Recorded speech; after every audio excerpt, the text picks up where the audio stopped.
بسم اللہ الرحمن الرحیم القرآن حیاتی.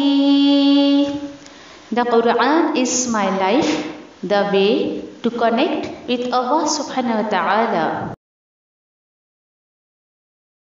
السلام علیکم ورحمۃ اللہ وبرکاتہ. انشاءاللہ آج سے ہم سورہ ہود شروع کریں گے. آج ہم سورہ ہود کی آیت نمبر 1 سے 5 تک دیکھیں گے.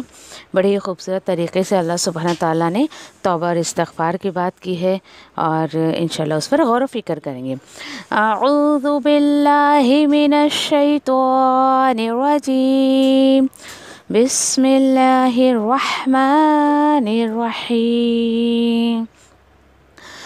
الف لام را کتاب احکمت آیاتہ ثم فصلت من لدن حکیم خبیر. حروف مقطعات. کتاب، یہ جو کتاب ہے حکمت سے بھر دی گئی ہے جس کی آیتیں پھر تفصیل بیان کی گئی اس کے پاس سے. کس کے پاس سے؟ جو حکمت والا باخبر رب ہے اس کے پاس سے جو ہے تفصیل بھی اس کی بیان کی گئی. آیت نمبر 2 اور تفسیر کیا ہے وہ؟ اللہ تعبدوا الا اللہ اننی لکم منہ نذیر وبشیر. اس قرآن نے میسج کچھ یوں ہے کہ نہیں تم عبادت کرنا مگر صرف اللہ ہی کی کرنا. بے شک میں تمہارے لیے اس اللہ کی طرف سے خبردار کرنے والا اور خوشخبری دینے والا بنا کر بھیجا گیا ہوں. آیت نمبر 3 وَأَنِ اسْتَغْفِرُوا رَبَّكُمْ ثُمَّ تُوبُوا إِلَيْهِ يُمَتِّعْكُمْ متاعا حسنا إلى أجل مسمى ويؤت كل ذي فضل فضله وإن تولوا فإني أخاف عليكم عذاب يوم كبير. آیت نمبر 3 میں اللہ سبحانہ تعالیٰ بڑی خوبصورت بات فرما رہے ہیں اور یہ بھی مجھے میسج دے کر اس کتاب میں بھیجا گیا کہ مغفرت مانگتے ہی رہو تمہارے رب سے، پھر توبہ کر کے پلٹو اسی کی طرف، اور یہ جو زندگی کا فائدہ ہے تمہیں دے گا بہترین ذرائع سے ایک مقررہ وقت تک، اور وہی جو ہے وہ نوازتا ہے ہر صاحب فضل کو اپنے فضل سے. اور اگر تم پلٹ گئے یعنی اگر تم جو ہے میری بات نہیں مانتے ہو تو بے شک مجھے اندیشہ ہے تمہارے بارے میں بڑے دن کے عذاب کے تعلق سے. آیت نمبر 4 إِلَى اللَّهِ مَرْجِعُكُمْ وَهُوَ عَلَى كُلِّ شَيْءٍ قَدِيرٌ. اللہ ہی کی طرف لوٹنا ہے تم سب کو اور وہ ہر چیز پر پوری قدرت رکھتا ہے. آیت نمبر 5 أَلَا إِنَّهُمْ يَثْنُونَ صُدُورَهُمْ لِيَسْتَخْفُوا مِنْهُ أَلَا حِينَ يَسْتَعْشُونَ ثِيَابَهُمْ يَعْلَمُ مَا يُسِرُّونَ وَمَا يُعْلِنُونَ إِنَّهُ عَلِيمٌ بِذَاتِ الصُّدُورِ. اچھی طرح جان لو کہ بے شک وہ دوہرا کرتے ہیں اپنے سینوں کو تاکہ چھپائے اپنی بات اللہ سے. اچھی طرح جان لو، سن لو، اس وقت بھی جب وہ اوڑھ رہے ہوتے ہیں اپنے کپڑے یعنی غلط سوچ کو، اللہ جانتا ہے کہ کیا وہ چھپا رہے ہوتے ہیں اور کیا وہ ظاہر کر رہے ہوتے ہیں. بے شک اللہ جانتا ہے تمہارے ذہن میں، تمہارے سینوں میں اٹھنے والی باتوں کو بھی. چلیں پھر یہاں پر ہم انشاءاللہ شروعات کرتے ہیں. اعوذ باللہ من الشیطان الرجیم. بسم اللہ الرحمن الرحیم. الف لام را کتاب احکمت آیاتہ ثم فصلت من لدن حکیم خبیر. اللہ تعبدوا الا اللہ اننی لکم منہ نذیر وبشیر. نذیرا و بشیر. جی ہاں، یہ ہے میسج قرآن کا. وہی انداز حروف مقطعات اگر ہم دیکھیں کہ کتاب کا انداز، مکی صورتوں کا انداز، یہ ہم نے دیکھا کہ جب بھی مکی صورتیں آتی ہیں حروف مقطعات سے صورت کی شروعات کی جاتی ہے، اور اس کے بعد کتاب کی بہت خوبصورت باتیں بتائی جاتی ہیں۔ اگر آپ دیکھیں تو سورۃ البقرہ آپ لے لیں کہ کتاب کی بات کی گئی، انشاءاللہ سورہ ابراہیم آگے ہم دیکھیں گے، بہت ساری صورتیں انشاءاللہ ہم دیکھیں گے، سورہ مریم ہو گئی، اور یہاں پر لیکن کچھ الگ انداز ہے۔ اور وہ کیا انداز الگ ہے کتاب کے بارے میں جو یہاں پر آئی ہے، وہ کتاب کے بارے میں آگے آپ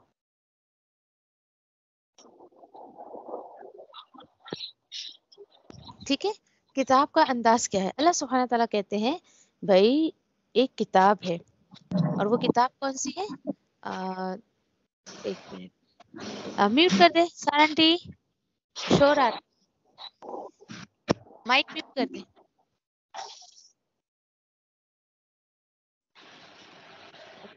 شازیہ تم کر سکو تو کر دو ذرا سارا آنٹی کو میوٹ، یہاں ریکارڈنگ چل رہی نا۔ اوکے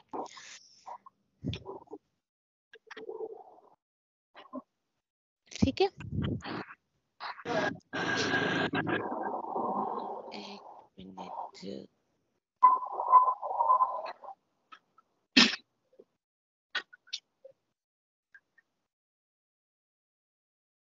چلو ہو گیا میوٹ، چلو نہیں ہوا سارا آنٹی میوٹ کر دے، شور آ رہا ہے آپ کا۔ اوکے چلیے کر دیا میں نے، ٹھیک ہے۔ تو یہاں پر بڑی خوبصورت انداز میں اللہ سبحانہ تعالیٰ نے کہا کہ ایک کتاب، اور وہ کیا ہے؟ یہ قرآن، یہ کتاب ہے، جی ہاں، اور یہ اللہ کی کتاب ہے۔ اور ذرا ان جو کتاب کے بارے میں یہاں دیا گیا ہے نا، اس کو سننے کے بعد آپ اس کے بارے میں فیل کریں انشاءاللہ۔ اللہ سبحانہ تعالیٰ کہتے ہیں کہ کتاب کیسی ہے؟ یہ احکمت ہے آیات ہو، اس کتاب کی آیتیں احکمت ہے۔ احکمت کا مطلب کیا ہوتا ہے؟ بہت ساری آپ کو جو ہے تفاسیر انشاءاللہ اس کی ملے گی، چند ایک میں یہاں پر جو ہے وہ شیئر کروں گی آپ سے۔ احکمت کیا ہوتی ہے؟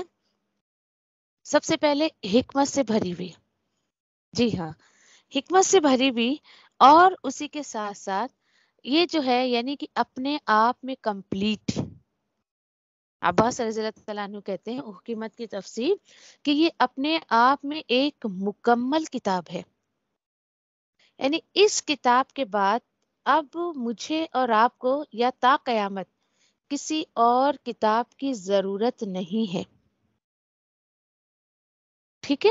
کچھ لوگ کہتے ہیں کہ نہیں بھائی ٹھیک ہے، چلو کچھ چیزوں کو مان لیا تو بھی ٹھیک، کچھ چیزوں کو نہیں مانا تو بھی ٹھیک، جی نہیں، یہ کتاب اللہ نے جو نازل کی ہے تو اللہ سبحانہ تعالیٰ نے یہ حکم بھی اس میں دیا ہے کہ اب تمہیں اس کتاب کے سوا کسی اور کتاب کی پیروی نہیں کرنی ہے۔ اس کتاب کو کیوں اتارا گیا؟ تاکہ اس کی پیروی کی جائے۔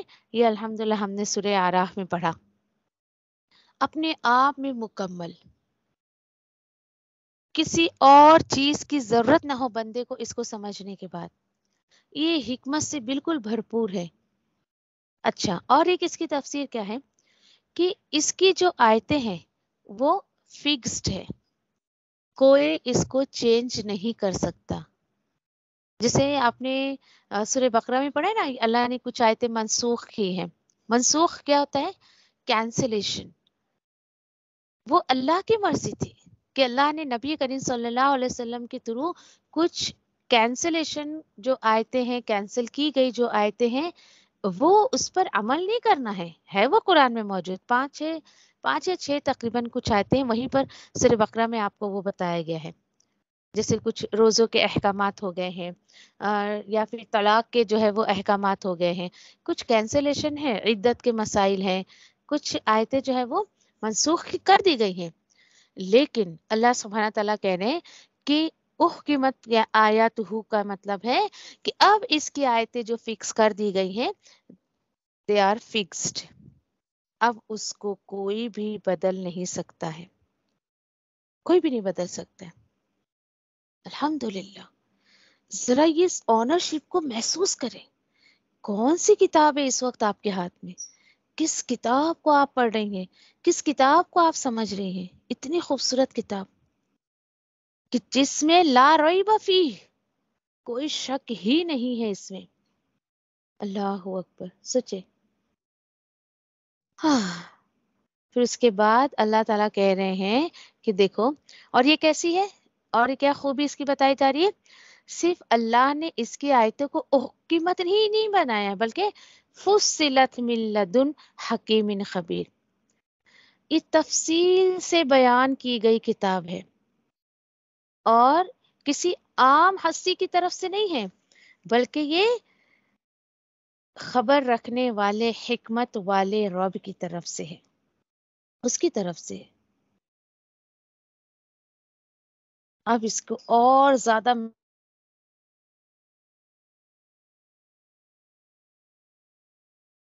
کہ فصلت کا مطلب کیا ہے، ہر چیز کی تفسیر اللہ نے بیان کر دی ہے، کہ مزید اب اس کتاب کو کسی اور کی تفصیل کی ضرورت ہی نہیں ہے. کس طریقے سے؟ الحمدللہ اللہ نے بتا دیا ہے کہ بھائی نماز کس کے لیے پڑھنا ہے، روزے کس کے لیے رکھنا ہے، حج کس کے لیے تمہیں کرنا ہے. تمہیں اگر سمجھیے کہ پراپرٹی کے مسائل آ جائے تو تمہیں کیا اس کا سولوشن نکالنا ہے، نکاح کے مسائل آپ اس میں دیکھ لیجئے، طلاق کے مسائل آپ دیکھ لیجئے، عدت کے مسائل آپ دیکھ لیجئے، کس خدا کو پکارنا ہے کس کو نہیں پکارنا ہے، شرک کیا ہے، ایچ اینڈ ایوری تھنگ، ساری چیزوں کا اللہ نے اس میں خلاصہ کر دیا ہے. الحمدللہ. اور دیکھیے کہ اس کو پڑھنے کے بعد یقین کریں بندے کو یہ بات سمجھ آ جاتی ہے کہ اللہ سبحانہ تعالیٰ کی ضرورت ہر انسان کو ہے. اللہ کو ضرورت نہیں ہے انسانوں کی، میری اور آپ کی ضرورت اللہ کو نہیں ہے. اور اچھے عمل کرے، اللہ کے حکم پر عمل کرتے جائیں، اس کے تقاضوں کو پورا کرتے جائیں، انشاءاللہ ساری چیزیں آپ کو انشاءاللہ اس کتاب سے سمجھ آ جائے گی. تفصیل سے بیان کر دیا اللہ نے، کہہ دیا. اور یہ انداز آپ دیکھ رہے ہو، الحمدللہ آپ قرآن کی 12ویں سیڑھی پر چڑھنے والی ہیں، 12ویں سپارے پر آپ آنے والی ہیں. کوئی چیز ایک جگہ ہمیں سمجھ نہیں آتی تو الحمدللہ دوسری جگہ ہمیں سمجھ آ جاتی ہے اللہ کے حکم سے. چلے آیت نمبر 2 میں دیکھتے ہیں کہ پیغام کیا دیا ہے اللہ نے اس کتاب کا. ٹھیک ہے، دیکھتے ہیں. اللہ تعالیٰ کہہ رہے ہیں کہ دیکھو یہ جو قرآن حکمت سے بھری ہوئی اور جو ہے وہ باخبر کی طرف سے جو تمہیں دی گئی ہے، حکمت کیسے اللہ کا، یہ اللہ کا نام ہے الحمدللہ. اور کیوں یہاں پر آیا ہے کہ حکمت اور باخبر کی طرف سے دی گئی ہے؟ جی ہاں، اللہ نے اگر آپ کو نماز کا حکم دیا ہے، اس کی حکمت اس کو پتہ ہے. اگر اللہ نے آپ کو جو ہے وہ زندگی ایسے گزارے، حج کریں، عمرہ کریں، یا پھر آپ جو ہے روزہ رکھیں، اس کی حکمت اس کو پتہ ہے. مجھے ایک چیز سمجھ آتی، دیکھیں کئی ایسے احکامات ہیں اللہ سبحانہ تعالیٰ کے جس میں عقل دنگ رہ جاتی ہے. ٹھیک ہے، لیکن ایک بات مجھے یہ سمجھ آئی کہ جہاں اللہ کا حکم آ جاتا ہے پھر وہاں عقل کا دخل نہیں ہونا چاہیے. اللہ نے کہا ہے کہ یہ حکم، یہ کام کرو، تو آپ اپنی عقل کی جو اٹکلیں دوڑاتے نا، اس کو دوڑائے بغیر اس پر جو ہے وہ عمل کرتے جائیں. کیوں؟ یہ سوچ کر کہ میرے رب کا حکم ہے، اس کی حکمت صرف اسی کو پتہ ہے. جی ہاں، صرف اسی کو پتہ ہے. ایسی آیتوں پر خیر میں پھر ایک ایگزامپل آپ کو دیتی ہوں نا، کہ جیسے طواف کی بات ہے، کوئی سوچئے گا کیا ہے یہ عمل، بس چکر کاٹتے رہو، چکر کاٹتے رہو، 7 دفعہ کاٹو، کیا ہے یہ، کوئی سینس بنتا ہے کیا؟ عقل نہیں کام کر رہی نا وہاں پہ. تو بس آپ یہ سوچ کر کریں یہ میرے رب کا حکم ہے. حالانکہ دیکھیں طواف سے بھی ہمیں بہت ساری جو ہے وہ کہنا چاہیے میسج ملتا ہے. حج کے ارکان کوئی بھی عقل قبول نہیں کرے گی، یہ کیا ہے، شیطان کو پتھر مارو، سعی کرو، یہ کرو. کوئی دیکھو کہ جو اسلام کے دائرے میں نہیں ہے، کسی انسان کو آپ دکھاؤ تو بولے گے کیا بیوقوفانہ حرکتیں ہیں، ایسے ہی کہیں گے لوگ. میں اور آپ اس کو کیوں ادا کرتے ہیں؟ اللہ کا حکم ہے اس لیے.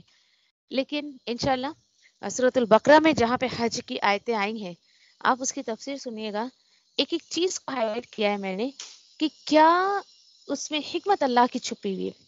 وہ سعی آپ لے لیں، وہ طواف آپ لے لیں، ٹھیک ہے، اور ایک ایک چیز کو الحمدللہ کھول کر بیان کیا ہے.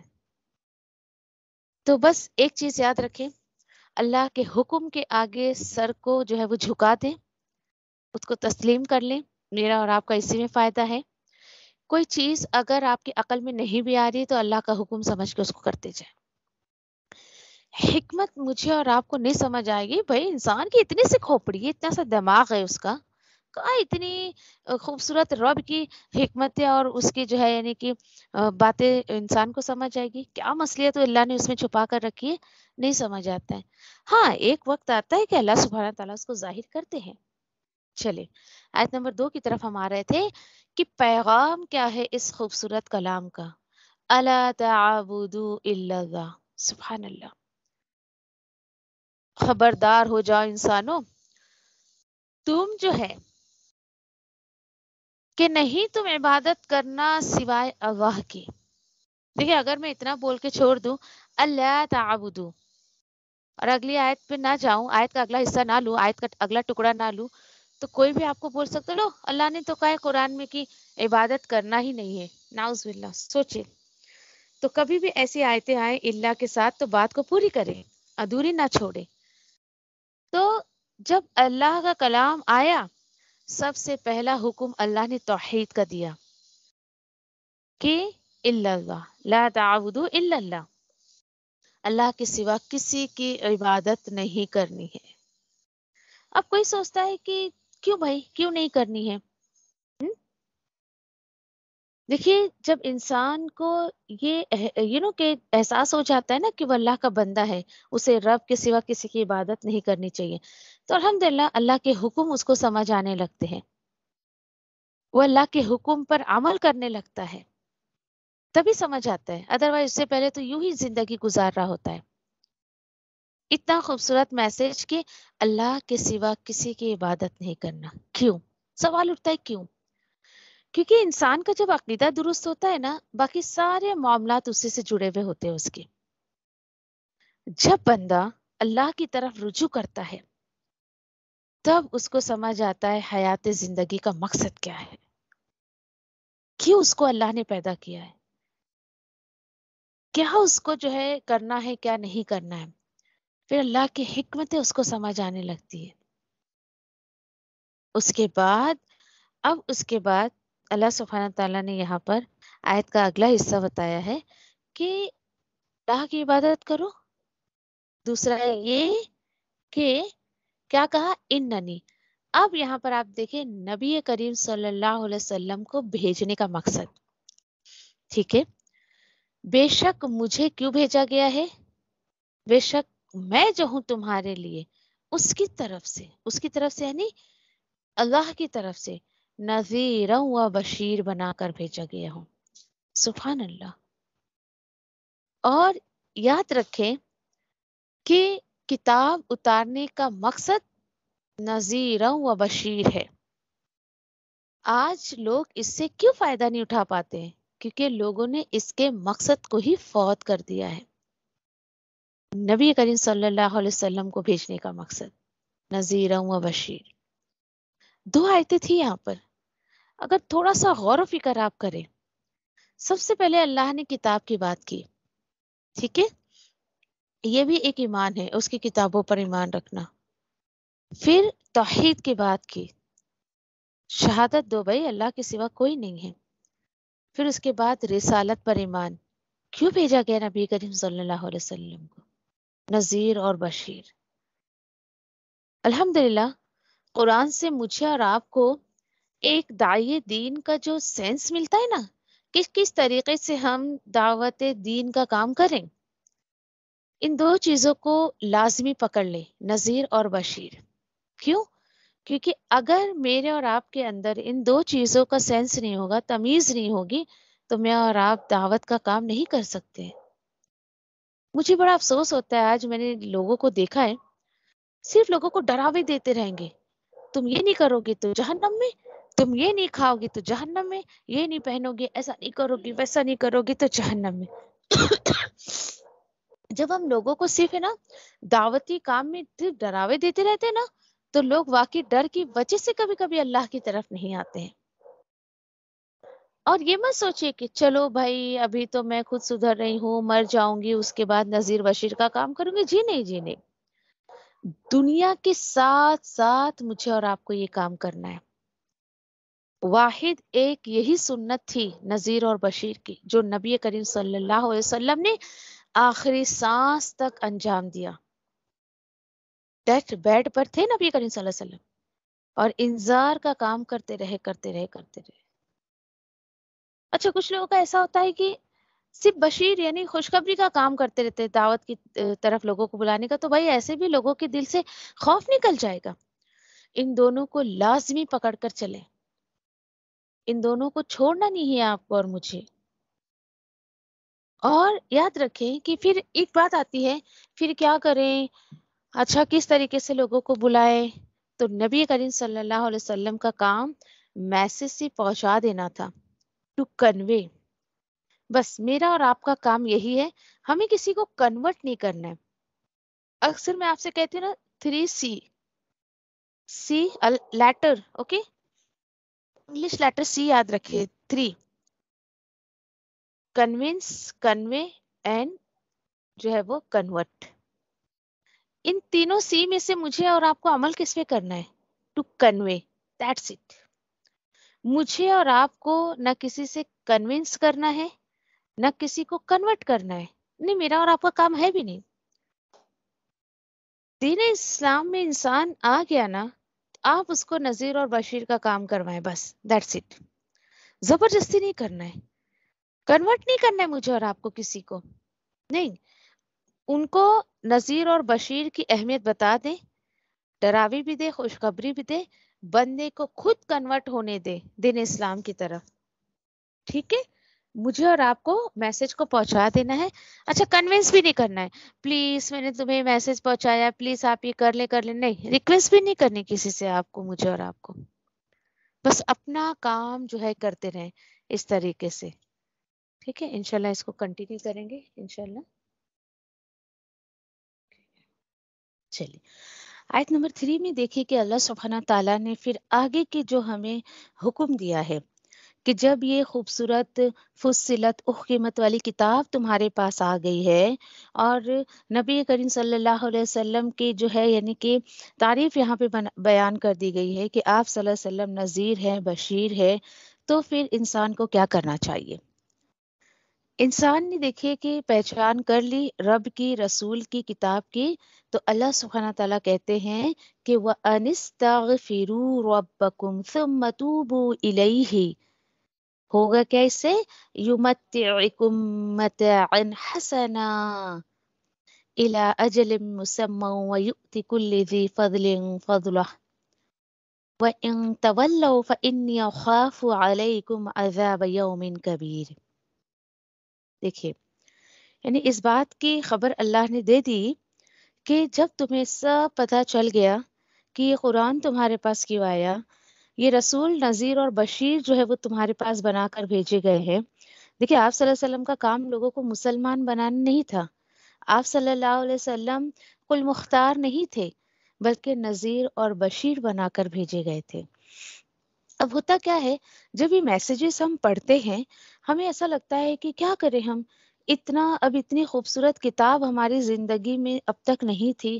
میں تو اب پچھلی زندگی میں اتنے گناہ کر چکی ہوں، اس سے اتنا زیادہ جو ہے وہ دوری اختیار کی تھی میں نے، سب کچھ. تو اللہ تعالیٰ بولتے ہیں کوئی بات نہیں. اور اللہ یہ حکم دیتا ہے کہ مغفرت مانگو تمہارے رب سے، پھر توبہ کر کے اسی کی طرف پلٹو. سبحان اللہ. اس انداز کو تھوڑا سا محسوس کرے، جیسے کہ جس طریقے سے دیکھے کہ دنیا کے پوائنٹ آف ویو سے ایک سکسیسفل انسان اپنے بزنس کو جو ہے وہ کہ بزنس کے ذریعے سکسیسفل ہوتا ہے، اپنے بزنس کو سکسیس کرنے کے لیے کتنی محنت کرتا ہے. اور یہ لوگوں کی سوچ ہے، یہ گمان ہے کہ جو اپنی عمر میں یعنی کم عمر سے ہی جو کاروبار، بزنس یا کام شروع کر دیتا ہے، وہ آگے چل کے بہت بڑا بزنس مین بنتا ہے. اس کاروبار میں بہت سکسیسفل مین بنتا ہے. جیسے اگر آپ ہسٹری پڑھیں دنیا کے ریچسٹ مین کی، دنیاوی اعتبار سے اگر، تو اس کی کچھ پرسنل جو ہے وہ ہسٹری شیئر کی گئی تھی، اس کی بایوگرافی. تو اس نے شیئر کیا تھا کہ جب وہ 11 سال کا تھا تو اس کے فادر نے اسے ایک گفٹ دیا،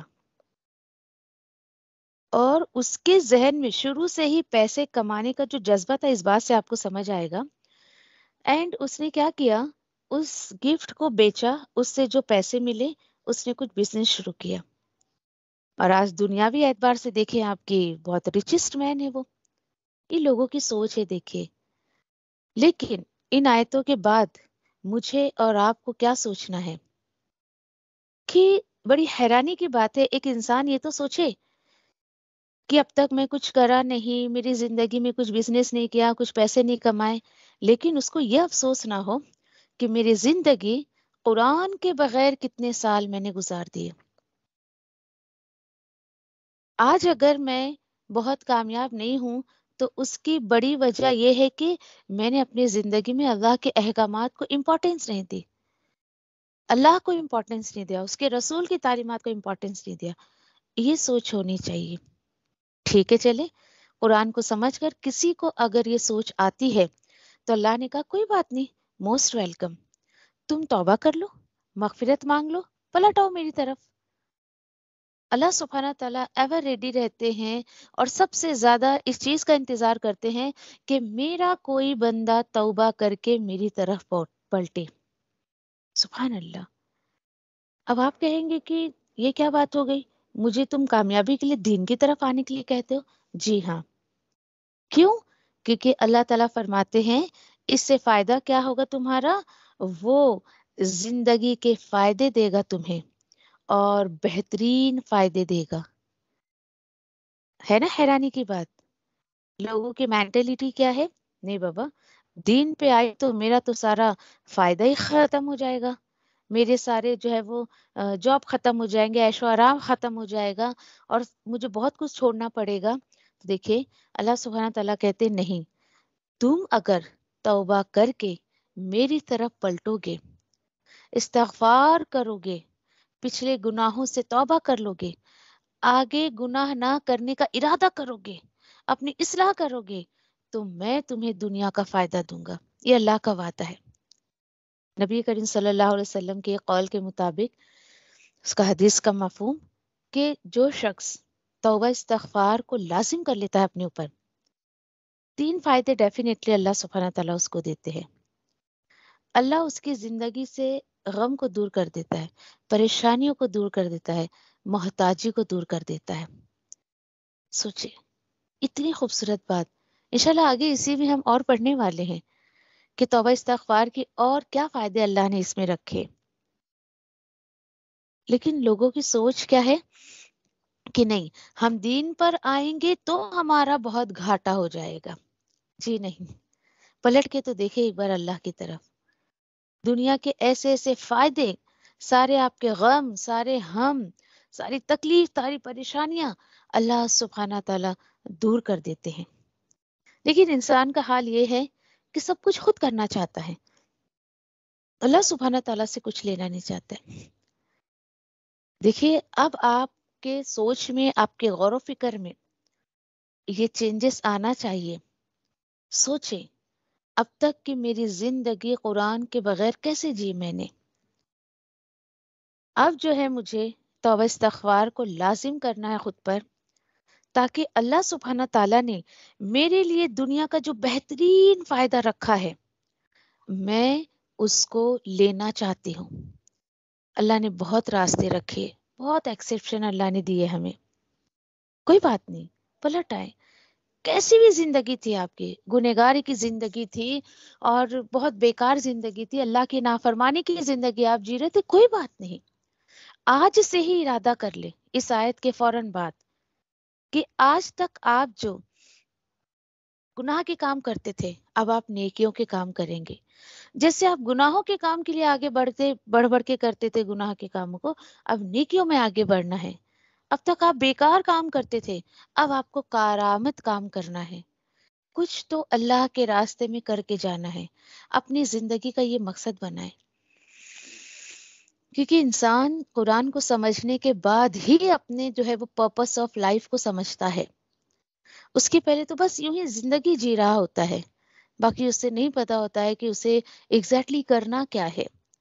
تو اللہ سبحانہ تعالیٰ نے اتنی خوبصورت کتاب فصلت، یعنی کہیں کچھ اللہ نے بیان کیا، کہیں کچھ بیان کیا ہے، اور یقین کریں کہ ایک ایک چیز کو اللہ نے کھول کر رکھ دیا ہے. ہاں یہ الگ بات ہے کہ یہ مسلمانوں کی بدبختی ہے کہ اس کو لینا نہیں چاہتا ہے. مسلمان کے علاوہ دوسری قوم کے لوگ زیادہ فائدہ اٹھا رہے ہیں قرآن سے اس زندگی کو جینے کے لیے. مسلمان کو دیکھیں، پڑھا ہے ایسے بالکل بھی. پھر ایک سوال اٹھتا ہے کہ کب تک اللہ سبحانہ تعالیٰ میرے توبہ استغفار پہ، جب اللہ سبحانہ تعالیٰ کی طرف میں پلٹوں گی، اللہ سبحانہ تعالیٰ کب تک مجھے یہ فائدہ دیں گے؟ تو کب تک ہوگا؟ الی اجل مسمى، ایک مقررہ وقت تک. اینڈ وہ فکسڈ ٹائم کیا ہے؟ یہ ہے میرے اور آپ کی موت کا وقت. کیوں؟ کیونکہ دنیا کی ضرورت مجھے اور آپ کو کب تک ہے؟ جب تک ہماری سانسیں چل رہی ہے، جب تک اس جسم میں روح ہے. ایک بار روح نکلی، ختم کہانی سب. تو اللہ تعالیٰ فرما رہے ہیں کہ don't worry, it's not a time, کچھ لمیٹڈ ٹائم کے لیے میں تمہیں جو ہے وہ یہ فائدہ نہیں دوں گا، بلکہ اگر تم میری فرما برداری کرتے رہو گے تو تمہاری سمجھو کہ آخری سانس تک میں اس کا فائدہ دیتا رہوں گا. وَيُؤْتِي، اللہ تعالیٰ فرماتے ہیں، اور وہی نوازتا ہے. کون؟ اللہ سبحانہ تعالیٰ، ہر صاحب فضل کو اپنے فضل سے. سبحان اللہ. دعا کرے اللہ ایسے لوگوں میں شامل کرے. اللہ تو مجھے بھی فضل والا بنا دے، وہ صاحب فضل بنا دے اللہ، جسے تو اپنا فضل عطا کرتا ہے. دیکھیے ان آیتوں کو محسوس کیا کرے، پڑھ کر یوں ہی نہ گزر جایا کرے. کیا اللہ سبحانہ تعالیٰ مجھے اور آپ کو میسج دینا چاہ رہے ہیں، اس کو فیل کریں اور اس کے اکارڈنگ عمل کرنے کی کوشش کریں انشاءاللہ. اب ہوا کیا؟ یہ اتنا خوبصورت میسج نبی کریم صلی اللہ علیہ وسلم کے تھرو مجھے اور آپ کو قرآن میں ملا. اب ہوا کیا؟ اللہ سبحانہ تعالیٰ بتاتے ہیں کہ دیکھو یہ میسج جس نے مانا تو ڈیفینیٹلی میں اس کو عطا کروں گا، لیکن اس کے بالکل برعکس، اپوزٹ، اور اگر تم پلٹ گئے نا کس چیز سے؟ میرے اس حکم کو ماننے سے، تو بے شک مجھے خوف ہے تم پر، بڑے دن کے عذاب کا خوف ہے. نبی کریم صلی اللہ علیہ وسلم میسج دے رہے ہیں، لوگوں خوبصورت رب کی طرف پلٹ آؤ، اس اللہ کی طرف پلٹ آؤ، اور اگر تم میرے میسج کو نہیں مانو گے تو مجھے ڈر لگتا ہے کہ اللہ بڑے دن کے عذاب میں تمہاری پکڑ نہ کر لے. اللہ اکبر. ہوگا کیا پھر جب وہ رب پکڑ کرے گا؟ تو ہوگا کیا؟ الی اللہ مرجعکم، آیت نمبر 4 میں اللہ تعالیٰ فرماتے وَهُوَ عَلَى كُلِّ شَيْءٍ قَدِيرٌ. تم اگر نہیں مانتے ہو اور پلٹ جاتے ہو ان باتوں کو ماننے سے، تو ڈونٹ وری، اللہ ہی کی طرف سب کو لوٹ کر جانا ہے، اور وہی ہر چیز پر پوری قدرت رکھتا ہے. It's a warning. تم دنیا میں رب چاہے زندگی گزارو یا نہ گزارو، اللہ کی نافرمانیاں کرتے رہو. جس نے فرما برداری کے ساتھ زندگی گزاری اور جس نے نافرمانی کی، دونوں ہی لوگوں کو اللہ کی طرف پلٹ کر جانا ہے. تو بتائیں بھائی عقل مند کون ہے؟ جس نے اس دنیا میں رب چاہی زندگی گزاری، اللہ کہتا ہے آ میرے بندے، آخرت میں میں تجھے تیری من چاہی زندگی دوں گا. لیکن یاد رکھے جس نے دنیا اپنی من چاہی گزاری نا، تو اللہ تعالیٰ بھی ریڈی بیٹھے، آؤ میں اپنی پسند کی دنیا تمہیں وہاں دوں گا. پھر سوچ لے. اب آیتوں کا خلاصہ کر کے اللہ سبحانہ تعالیٰ نے انسان کو سوچنے کا، غور و فکر کرنے کا وقت دیا ہے. غور و فکر پر اللہ چاہتا ہے کہ کرے انسان غور و فکر. اس کو چوائس دے دی، دیکھ صحیح کیا ہے غلط کیا ہے سب کچھ میں نے تجھے بتا دیا ہے، اب تجھے کیسا عمل کرنا ہے وہ دیکھ لے. تو عقل مند انسان وہی ہوگا نا کہ بھائی جب میرے رب کی طرف ہی لوٹ کر جانا ہے تو کیوں نہ میں اللہ کا ہی کہنا مانوں، اس کے ہی مطابق زندگی گزارنے کی کوشش کروں. دیکھیے میرا آپ کا کام کوشش کرنا ہے، دیٹس اٹ. اور دیکھیے کہ یہ اللہ سبحانہ تعالیٰ کے سوا کوئی نہیں کر سکتا ہے. دنیا میں ایک بندے سے اگر غلطی ہو جائے، خطا ہو جائے، دوسرا بندہ معاف نہیں کرتا ہے اس کو. کر بھی دیا تو دل میں کہیں نہ کہیں بغض اور ناراضگی رکھتا ہی رکھتا ہے. یہ انسانی فطرت ہے. لیکن اللہ سبحانہ تعالیٰ نے بہت راستے رکھے. آ جاؤ میری طرف پلٹ جاؤ. کبھی بھی کسی کو ایسا مت کہیے کوئی گنہگار ہے، ظاہری گناہ کر رہا ہے اور بہت خطا کار ہے، جانتے ہیں سارے لوگ، اور آپ اس سے کہیں نہیں بھائی تم تو دین سیکھ ہی نہیں سکتے ہو، نہیں تمہارے تو لائق ہی نہیں ہے، تم تو اتنے گنہگار ہو. نہیں، کبھی اپنی زبان سے کسی کو بول کر اس کے آنے کا راستہ بند مت کریے. اینڈ اس بات پر ہمیشہ غور کریں کہ اپنی ذات کو بچانے کی کوشش کرے اس چیز سے کہ کوئی اللہ کے راستے میں آنے سے رکے آپ کی ذات سے اور میری ذات سے. استغفر اللہ. یہ بہت بڑا خسارہ ہے کہ اللہ نہ کرے کہ ہماری کسی بات سے، کسی کلام سے اور کسی کو ہرٹ ہو اور کوئی اللہ کے کلام کی طرف آنے سے رک جائے. نہیں، میری آپ کی یہ کوشش بالکل نہیں ہونی چاہیے. اب آپ دیکھیں کہ نبی کریم صلی اللہ علیہ وسلم اتنی خوبصورت تعلیمات کو لے کر آئے، لیکن لوگوں کا حال دیکھیں آپ. لوگوں کا حال ایسا ہے کہ یعنی یہ جو مکہ کے لوگ تھے، ان لوگوں کا حال ایسا تھا کہ نبی کریم صلی اللہ علیہ وسلم جب کوئی بات ان کو سمجھاتے تھے یا ان کو ایسا لگتا تھا کہ نبی کریم صلی اللہ علیہ وسلم اب کچھ ہمیں جو ہے وہ نصیحت کرنے والے ہیں، تو یہ لوگ ہے نا ایک چادر اوڑھ کر منہ پر ڈال کر اور چلے جاتے تھے وہاں سے. اور اس لیے کہ آپ صلی اللہ علیہ وسلم نہ ان کو دیکھیں اور نہ نبی کریم صلی اللہ علیہ وسلم کو پتہ چلے کہ ابھی یہ بندہ جو گیا یہ کون گیا. ان کی اس حرکت پہ اللہ سبحانہ تعالیٰ نے آیت نمبر 5 میں فرما دیا ہے کہ الا انہم یثنون صدورہم لیستخفوا منہ، اور الا حین یستغشون ثیابہم یعلم ما یسرون وما یعلنون. جی ہاں، کیوں ایسا؟ کیونکہ انہ علیم بذات الصدور. ان کی اس حرکت پہ اللہ سبحانہ تعالیٰ کہتے ہیں کہ اچھی طرح جان لو، سن لو لوگو، بے شک وہ دوہرا کرتے ہیں اپنے سینوں کو تاکہ چھپائے اپنی بات اللہ سے. اور اچھی طرح سن لو، اس وقت بھی جب وہ اوڑھتے ہیں اپنے کپڑے غلط سوچ کو لے کر، اللہ جانتا ہے اس کو، کیا وہ چھپا رہے ہوتے ہیں یعنی اپنے دل میں، اور کیا وہ ظاہر کر رہے ہوتے ہیں. کیوں ایسا؟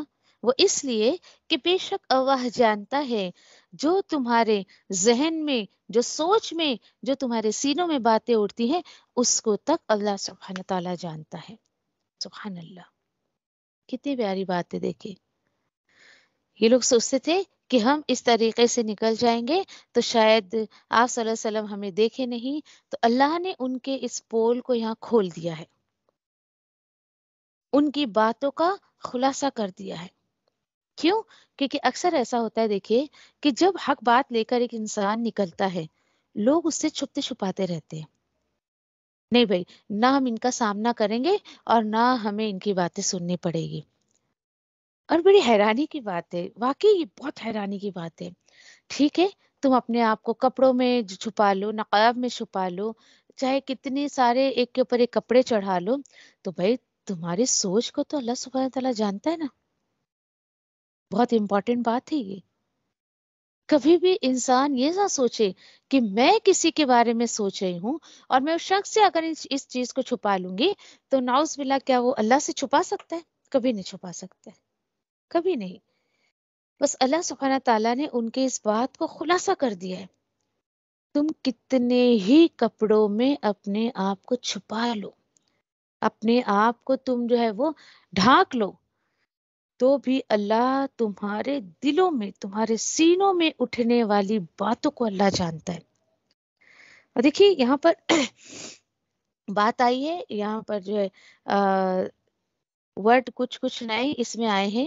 ٹھیک ہے، تو اس کو دیکھیں کہ عرب لوگ جو ہے یعنی کہ یہاں پر غاشین یستغ شون آیا ہے.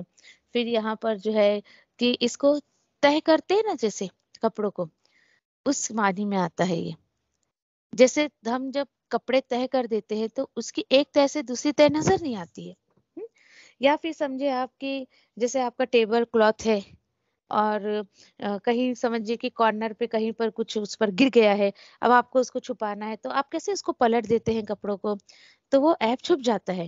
تو ان لوگوں کے خیال میں یہ تھا کہ ہم دین پر نہیں آ کر جو یہ عیب ہمارے اندر ہے، جو نبی کریم صلی اللہ علیہ وسلم کی محفل میں ہم نہیں جا رہے ہیں، تو ہم اس طریقے سے اپنے آپ کو ڈھانک لیں گے تو اللہ سبحانہ تعالیٰ سے بھی ہمارا یہ عیب چھپ جائے گا. جی نہیں، ہمیشہ انسان کو اس بات کا خیال رکھنا چاہیے کہ میں کسی سے بھی چھپ لوں، کہیں بھی رہوں، اللہ سینوں کی باتوں کو جانتا ہے.